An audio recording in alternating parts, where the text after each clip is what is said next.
Bismillahir Rahim. Citizens of India and Pakistan celebrate 75 years of their independence this year. 1947 is the momentous year of their simultaneous birth, in which the British quit their jewel in the crown and partitioned colonial India. Early on, the British justified their subordination of India by claiming that Indians were socially and morally weak.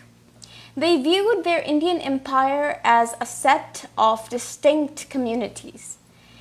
They also saw them as being in conflict with each other, ignoring the interwoven cultural and shared traditions at that time. It was this British view that eventually translated into giving political representation based on religious identities. These trends taken together led to the emergence of Muslim separatism from the 19th century onwards. It culminated in the idea that Hindus and Muslims are distinct and that the India comprises two nations, sharing different histories and cultures. All in all, the stage was set for discussion on India's independence. It was in the middle of the war, in August 1942, that Gandhi called for the British to quit India permanently. The famine in Bengal in 1943 that ravaged the lives of an estimated 3 million Indians added to the perception of the colonial state's negligence and inability to continue to administer its Indian empire. After the war, there were many options on the negotiating table. These included the possibility of a united India with a powerful center, with a strong center where Muslims would be equal citizens, but a political minority, with no hope of leading a government.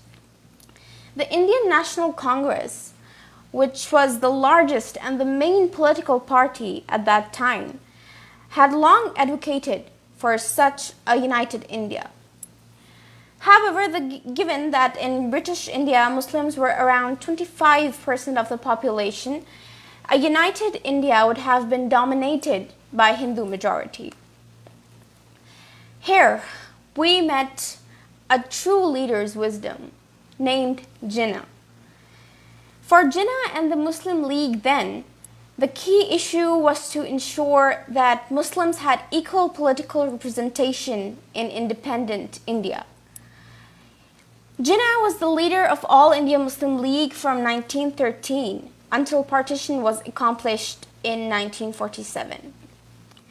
His political ambitions were fired when he witnessed the maiden speech of Dadabhai Naoroji, Britain's first Asian MP, from the visitors' gallery in the House of Commons.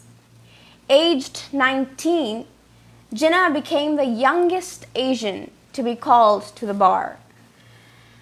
British general's wife, who observed Jinnah at a viceregal dinner in Simla, wrote of him, "He is a great personality.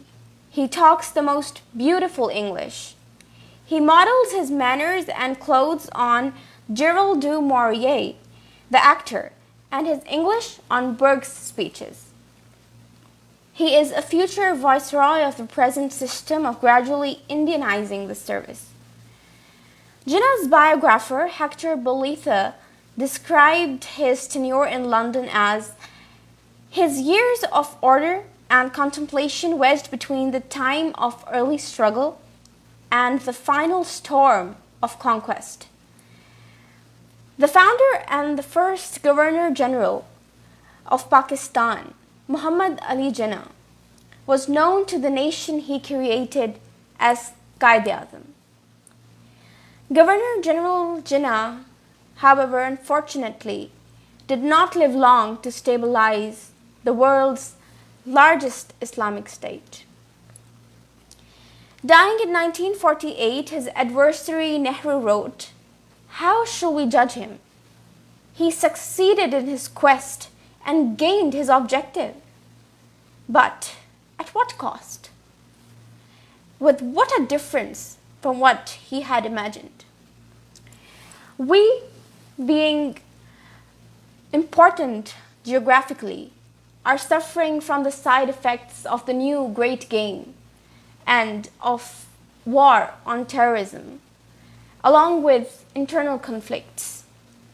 But the world must not forget the Qaid's words that there is no power on earth that can undo Pakistan.